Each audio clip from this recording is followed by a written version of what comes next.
Morning everyone. बच्चों, अपन ने इससे पहले वीडियो में क्षतिपूर्ति के सिद्धांत का अर्थ, उसके सिद्धांत एवं उसके सिद्धांतों में संशोधन के बारे में अध्ययन किया कि प्रिंसिपल ऑफ इंडेमनिटी क्या होता है और किस प्रकार से बीमा के अंतर्गत इस सिद्धांत का उपयोग किया जाता है और बिना इस सिद्धांत के ध्यान रखे किसी भी बीमा कंपनी को या बीमाकर्ता बीमित का बीमा नहीं करवा सकता है।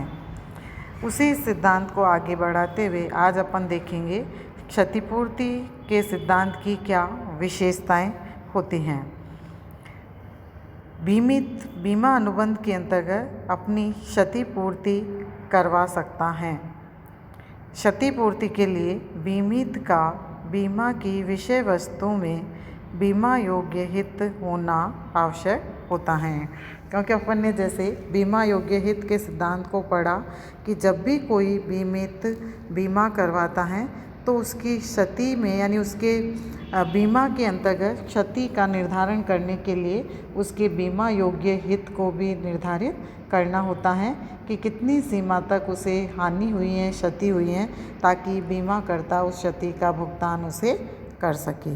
तो इसलिए क्षतिपूर्ति के लिए बीमित का बीमा की विषय वस्तु में बीमा योग्य हित का होना आवश्यक होता है।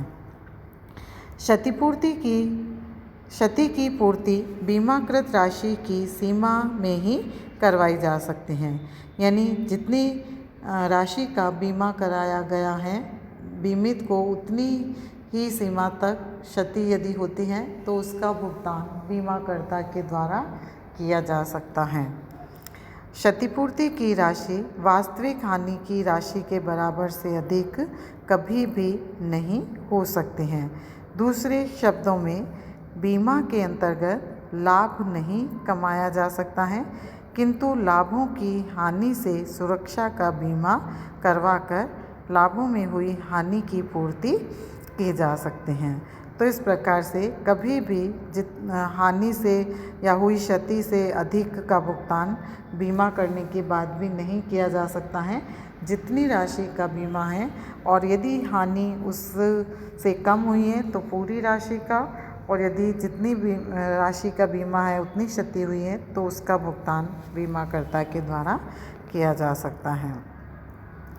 क्षतिपूर्ति प्राप्त करने के लिए बीमित को वास्तविक हानि को सिद्ध करना पड़ता है, यानी जब भी किसी बीमित को क्षतिपूर्ति हुई है, चाहे वो संपत्ति का यानी संपत्ति बीमा या सामुद्रिक बीमा या अग्नि बीमा में, तो ऐसी स्थिति में उसे क्षतिपूर्ति प्राप्त करने के लिए वास्तविक हानि कितनी हुई है उसको उसे सिद्ध करना होगा, तभी वो उसने क्षतिपूर्ति प्राप्त करने के लिए क्लेम कर सकता है।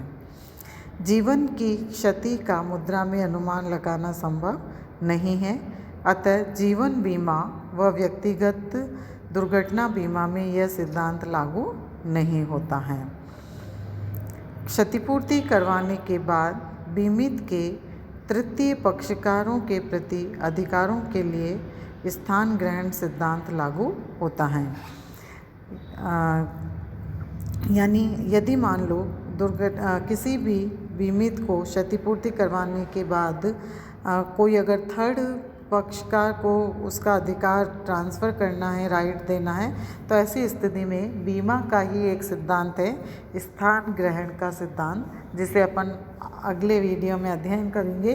तो इस सिद्धांत को यह सिद्धांत इसमें लागू होता है और इस सिद्धांत के आधार पर तृतीय पक्षकार को वो सारे अधिकार ट्रांसफ़र किए जा सकते हैं, तभी वह क्षतिपूर्ति प्राप्त कर सकता है।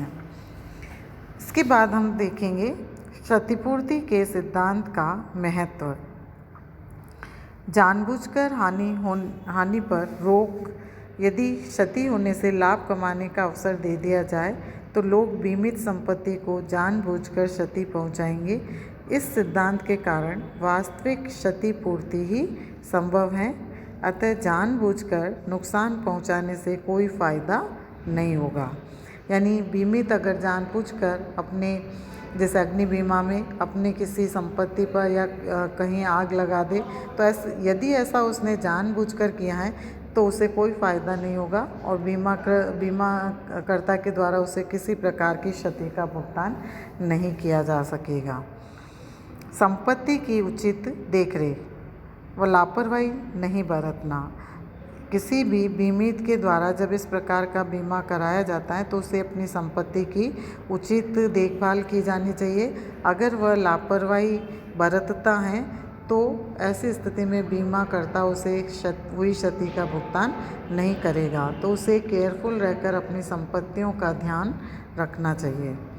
सार्वजनिक हितों की सुरक्षा, राष्ट्रीय संपत्ति को नष्ट होने से रोकना, इसके लिए भी ये बीमा सिद्धांत उपयोगी होता है।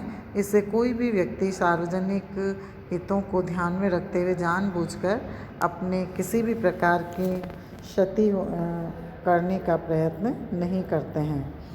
प्रीमियम में कमी, अधिक हानि होने या ना कमाने की प्रवृत्ति की स्थिति में बीमाकर्ता को अधिक दावे चुकाने पर वह अधिक प्रीमियम लेगा। जीवन बीमा अनुबंध की वैधता, इस सिद्धांत के अभाव में बीमा अनुबंध जुए के समान होगा व व्यर्थ होगा। अधिबीमा व अल्प बीमा नहीं, सिर्फ वास्तविक मूल्य का बीमा ही लाभप्रद है। अब इसके बाद है क्षतिपूर्ति सिद्धांत का पालन।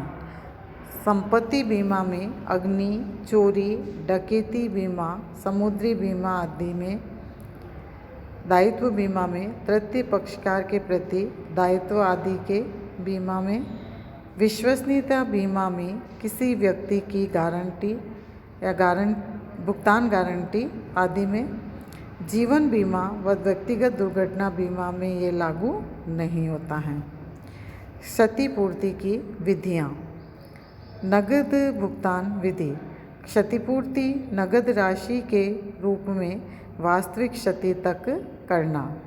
मरम्मत विधि, इसमें बीमाकर्ता क्षतिग्रस्त संपत्ति की मरम्मत करवाकर पुनः उसके पूर्व स्वरूप में लाने का कार्य करता है।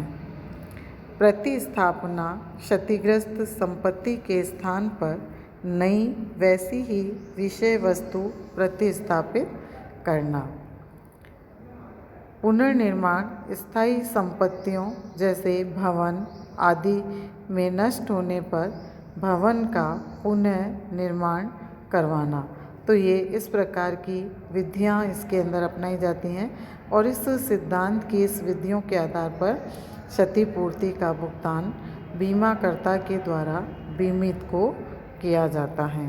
तो क्षतिपूर्ति का सिद्धांत किसी भी बीमा के क्षेत्र के अंतर्गत एक महत्वपूर्ण सिद्धांत है, क्योंकि इस सिद्धांत के आधार पर ही बीमाकर्ता केवल अपनी वास्तविक क्षति का ही भुगतान बीमित को करता है और बीमित भी अपनी वास्तविक क्षति को प्राप्त करने का अधिकार रखता है।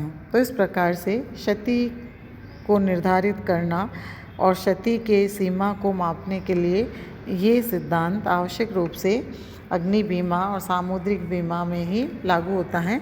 जीवन बीमा में इस सिद्धांत का उपयोग करना संभव नहीं है, क्योंकि व्यक्ति के जीवन की क्षति का कोई मापन या कोई मूल्य तय नहीं किया जा सकता है। ये सिद्धांत यहीं कंप्लीट होता है। नेक्स्ट वीडियो के अंदर अपन अध्ययन करेंगे प्रतिस्थापना या स्थान ग्रहण का सिद्धांत, प्रिंसिपल ऑफ सबरोगेशन।